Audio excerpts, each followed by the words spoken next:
Assalamu alaikum class. And today I will teach you that about the energy of the damped harmonic oscillation. That you stopped your lecture at the frequency of the damped harmonic oscillator. Now we will start the energy of the damped harmonic oscillator. We derive the relation of the x is equal to xm e raised to power minus gamma t cos omega t plus phi. This is the relation of the amplitude of the damped harmonic oscillator. First, to derive, differentiate with respect to the time, that dx over dt, x of m, e raised to minus gamma t. This is the first function, this is the second function. First is as it is, second is the derivative. Minus omega sin omega t plus phi. Now second, cos omega t plus phi as it is, differentiate this term. E raised to minus gamma t and their power that minus gamma. These are the two terms 1 and 2. For small damping, the gamma function is equal to 0. When gamma is equal to 0, this term will be equal to 0. That is gamma. When this term is 0, the whole term is 0. It means this. The dx over dt is equal to velocity.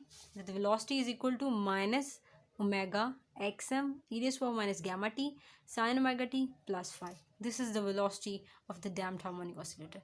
Now from this we derive the energy. The potential energy is equal to half kx square, where value of the amplitude is put in this equation. That we put this term into this, that 1 over 2 k xm square. Because this is the square, so whole term will be the square, that xm square e raised to power minus 2 gamma t cos square omega t plus phi.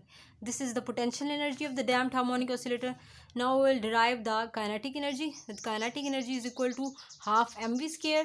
Now put the value of the velocity in the kinetic energy, that is the minus omega xm square e raised to xm e raised to power minus 2 gamma t sin square omega t plus phi. That I put the value of velocity is here, that 1 over 2 m minus omega xm e raised to power minus gamma t sin omega t plus phi square. Now squaring, that is 1 over 2 m omega square xm square e raised to power minus 2 gamma t sin square omega t plus phi. According to the simple harmonic motion, that omega square is equal to k over m.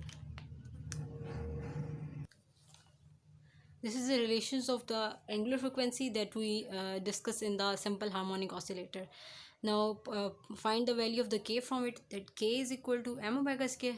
Put this value into the previous equation of the kinetic energy, that is that kinetic energy is equal to 1 over 2 m omega square xm square e raised to minus 2 gamma t sin square omega t plus phi.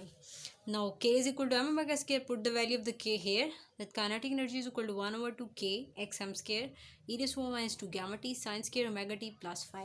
This is the relation of the kinetic energy of the damped harmonic oscillator. Now we can find the total energy from the potential energy and the kinetic energy.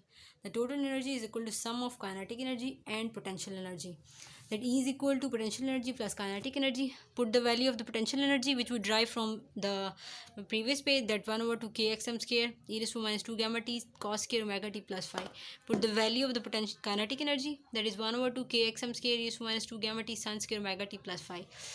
We can common these values, that 1 over 2 k xm square e raised to minus 2 gamma t, then put the value of sin square cos square omega is here. This term is equal to 1, as we know that according to the geometry that cos square omega t plus phi plus sin square omega t plus phi is equal to 1. So we have the total energy is equal to 1 over 2 k xm square e raised to minus 2 gamma t. As we know that the gamma is equal to b by 2m, put the value of the gamma, and here is the relation of the total energy, that 1 over 2 k xm square e raised to minus b t over m. This is the relationship shows that the mechanical energy of the damped harmonic oscillator decreases exponentially with the time t.